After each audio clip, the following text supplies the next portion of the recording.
kita akan rasa sangat duka cita dan terseksa walaupun kita masuk syurga. Sekiranya kita tahu ada anak kita terhalang masuk syurga disebabkan perkataan tidak redha kita saat hidup di dunia.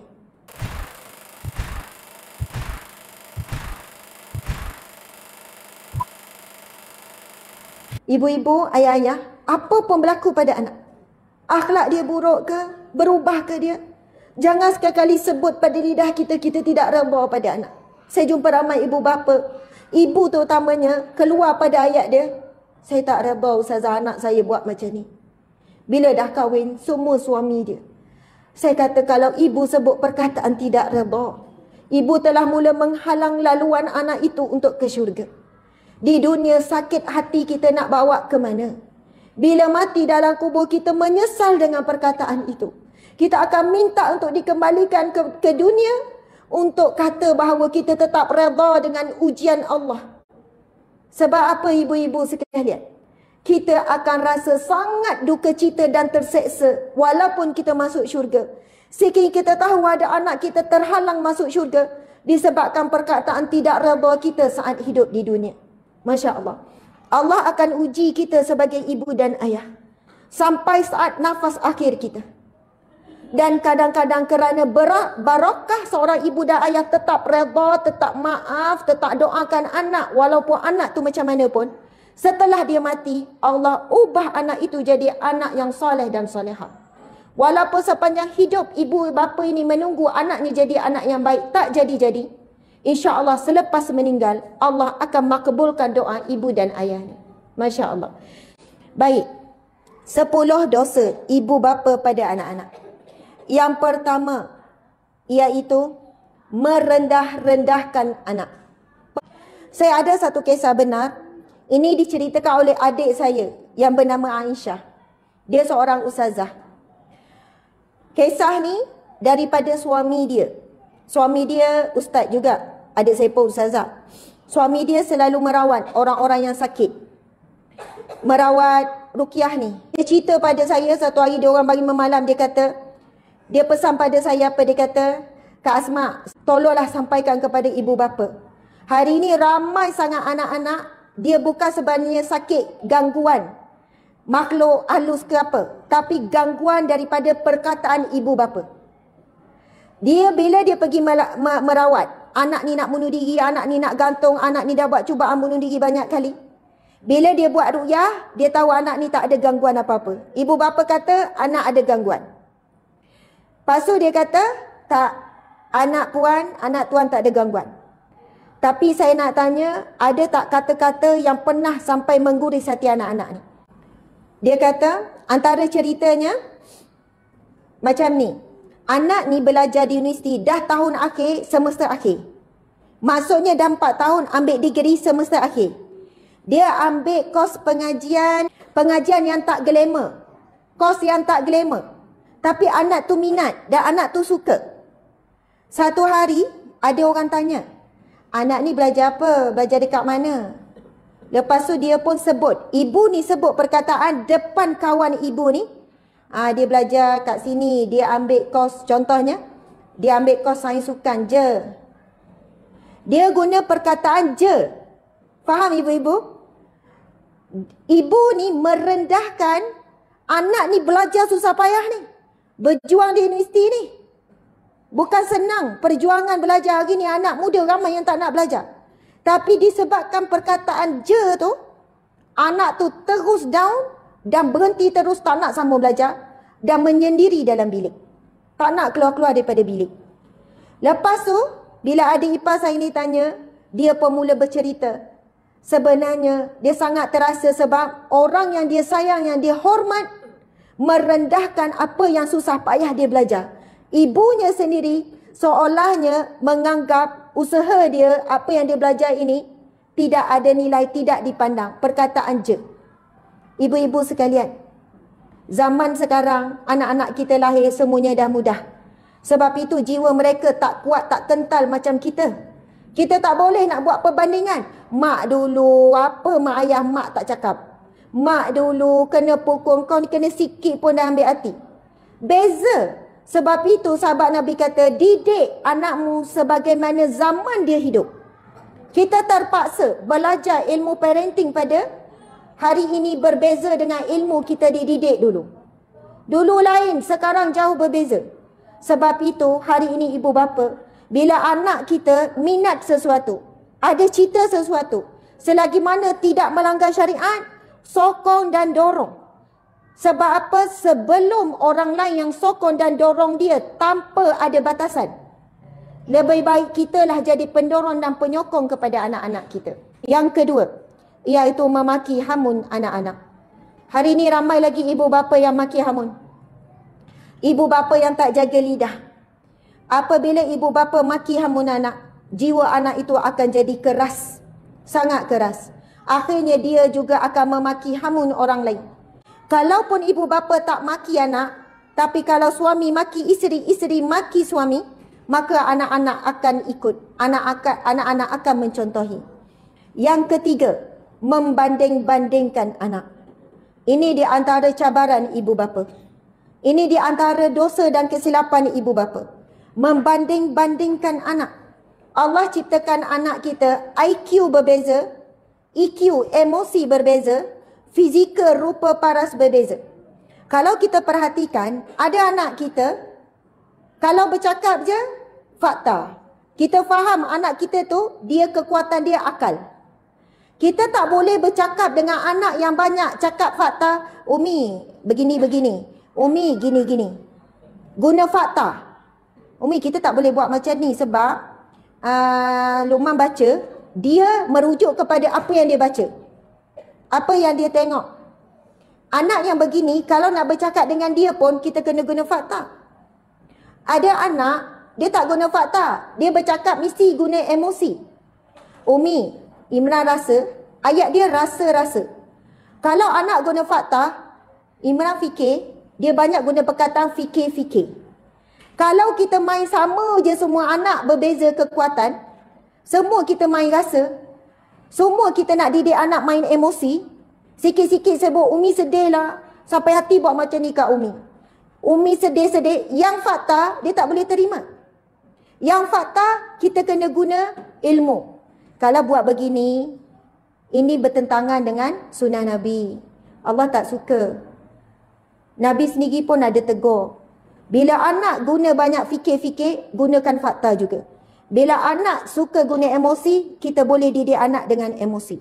Ada anak, dia fizikal. Dia emosi kurang, fikiran kurang, tapi bergerak selalu. Yang ni bagi tugasan dan cara kita nak santuni dia pun melalui pergerakan. Nak nasihat anak macam ni, kena banyak pegang. Sebab dia banyak pergerakan. Dia banyak menggunakan pergerakan, kita pun bila dengan dia, kena banyak pegang. Pegang dia, pegang tangan dia, gosok belakang badan dia. Ini ilmu-ilmu parenting mendidik anak. Sebab itu kita kena hargai. Saya tengok anak saya 7 orang, semua berbeza. Kalau kita nak buat pendekatan semua sama, kita tak akan berlaku adil. Ada yang nak periksa 2 minggu lagi dah susah hati. Ada yang periksa hari ni pun dia tak study lagi. Ya Allah, terutamanya yang lelaki. Ada yang lelaki memang bersedia. Ada seorang anak lelaki tu kan, saya pun tak tahu periksa. Darjah 5 kan. Lepas tu pagi nak pergi sekolah. Umi, hari ni periksa lah. Hah? Periksa? Lepas tu malam tak duduk main. Sebab dia suka bergerak. Dia suka main dengan adik-adik dia. Dia suka layan adik-adik. Main tu, main ni, main sembunyi, main ni, main-main tu. Lepas tu, pagi esok, dan nak salam tu kata periksa. Dah lah 3 subjek. Lepas tu bila nak study ni, kena cubit sikit kan. Berair mata dia siang pula kan. Padahal umi dia pun lalai juga tak tahu. Ya Allah. Lepas tu tinggal apa? Doa. Lepas tu pesan pada dia, nanti sampai sekolah, sebelum masuk periksa, baca. Ya umi, ya umi. Balik sekolah. Macam mana periksa tadi? 2 subjek, perfect. Confident jawab. Memang macam itulah dia. Umi jangan bimbang. 2 subjek, perfect. Memang itulah skema jawapan dia. Bila saya pergi 3 penjuru, dapatlah C ke D ke yang dia kata perfect. Perfect Umi. 1 je, tapi Alhamdulillah boleh jawab juga. Sikit je lah tak boleh jawab. Yang 2 perfect. Ayat perfect tu tak boleh tahan. Macam 100% dapat kan. Anak ni, dia tak banyak emosi. Dia tak banyak akal. Anak ni banyak pergerakan. Kalau suruh buat kerja, laju. Suruh ambil air, cepat. Suruh kemas, cepat. Kita kena hargai juga dia. Sebab apa? Dia banyak energi. Dia suka bergerak. Lepas sukan tu, sukan ni. Lepas ni, ini. Itu dia bijak dari sudut fizikal dia. Cakap pasal emosi. Kau nak cakap dengan emosi, memang susah tak nangisnya dia. Umi sedih lah, Umi ni dia akan tengok. Lepas tu, Umi gerak. Duduklah dia, Umi nak cakap ni. Bergerak dia. Jadi anak macam ni memang kena pegang. Kena pegang supaya dia boleh bagi tumpuan. Raikan perbezaan anak. Bukan membandingkan perbezaan anak. Macam mana kita nak meraihkan perbezaan yang mana Allah ciptakan semula jadi anak kita begitu. Lama-lama dia akan rasa dia diterima, dia tidak direndahkan dan dia tidak dihinakan. Masya Allah. Yang keempat, mendoakan yang buruk pada anak. Ini dosa yang sangat berat bagi ibu bapa. Jangan sekali kita sebut, kalau macam ni lah kamu, tak berjaya ni. Kita kata, kita ingat kita nak bagi motivasi kan? Kita ingat kita nak bagi pada anak ini boleh berfikir. Tapi anak zaman sekarang bukan macam kita dulu. Mak cakap walaupun negatif, kita jadikan ia satu dorongan. Tapi anak sekarang, sebab semuanya senang, semuanya mudah, semuanya direct, dia akan terima direct ayat tu. Bila kita kata kalau perangai macam ni, kalau malah belajar macam ni, memang tak berjaya. Bila kita sebut begitu, dia ambil perkataan tak berjaya. Dan besok, dia akan ulang balik perkataan tu depan kita. Mak sendiri cakap pada saya dulu, tak berjaya. Memang saya tak berjaya lah. Mak sendiri yang cakap. Apa pun yang berlaku, jangan sekali kesilapan ibu bapa bila terkeluar bentuk doa yang buruk pada anak. Itu yang keempat. Yang kelima, ibu bapa jangan sekali-kali menipu anak. Sifat buruk anak adalah cerminan sifat buruk ibu ayah. Kita pegang telefon, padahal kita tengah bukan buat kerja pun. Tapi nak membenarkan kita buat kerja tu, kita kata, mak ni bukan apa, pegang telefon ni sebab kerja, ada urusan. Padahal borak-borak je.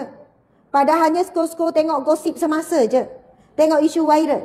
Tapi nak membenarkan kita pegang phone ni, kita cakap, Umi ni ada kerja.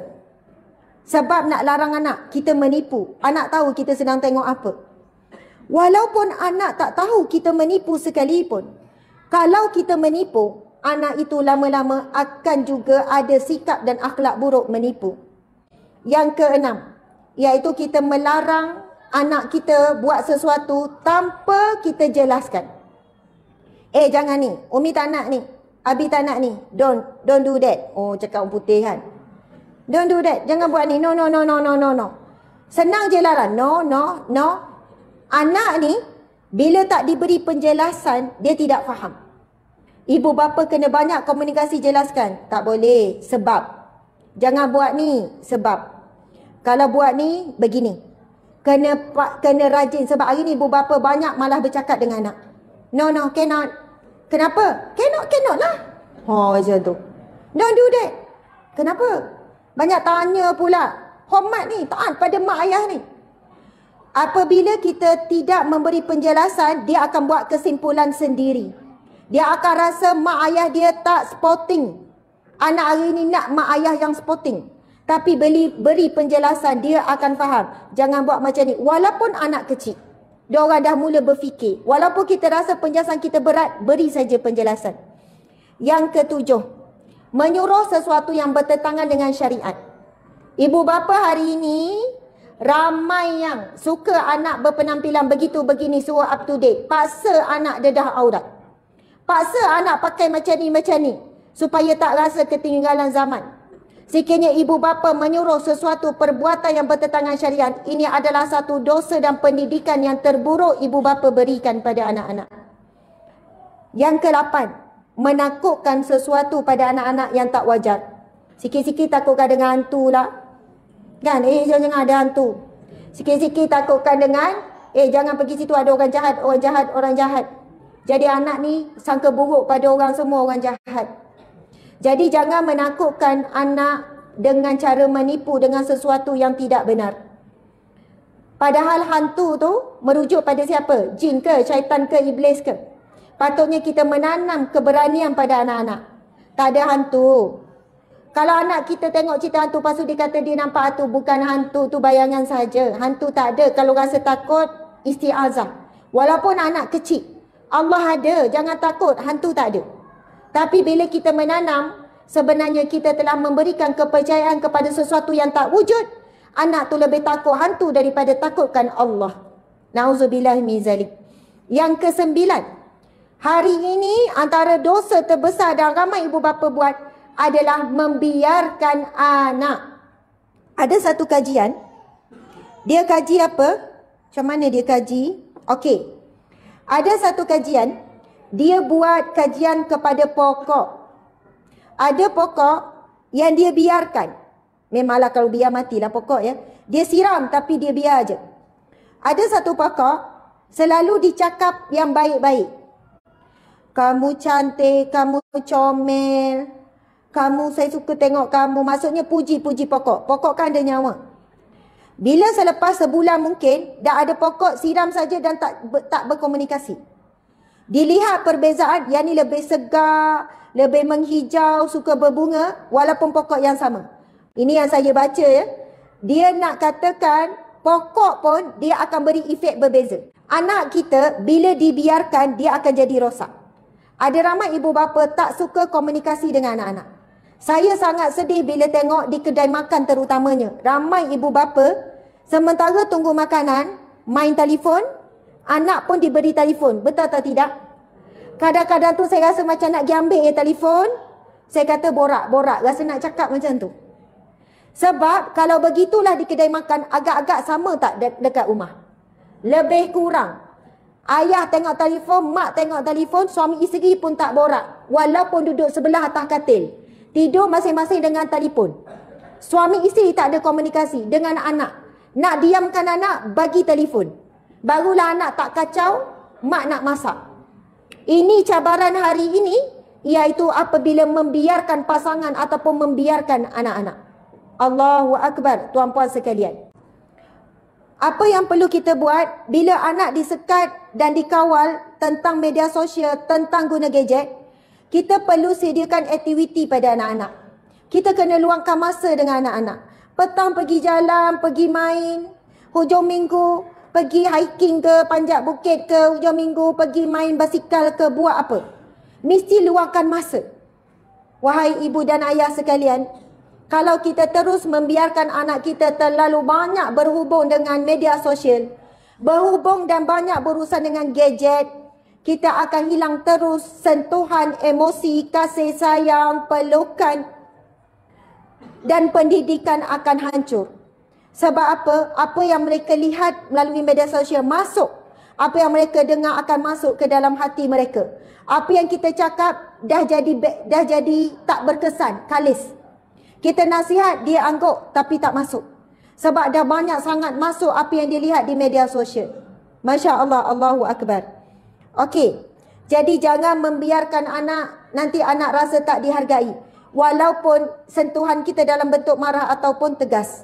Yang ke-10, antara kesilapan ibu ayah adalah menyayangi anak bersyarat. Kalau kamu buat macam ni, barulah mak sayang. Kalau kamu dapat ni, barulah mak seronok. Kalau macam ni, sayang anak tanpa syarat. Tanpa letak syarat. Sebab kita memang wajib menyayangi dan memberikan kasih sayang kepada anak-anak. Itu kewajipan seorang ibu dan ayah. Bila kita beri syarat, seolahnya kita tidak ikhlas untuk menyayangi dan menghargai anak-anak. Masya Allah, Allahu Akbar.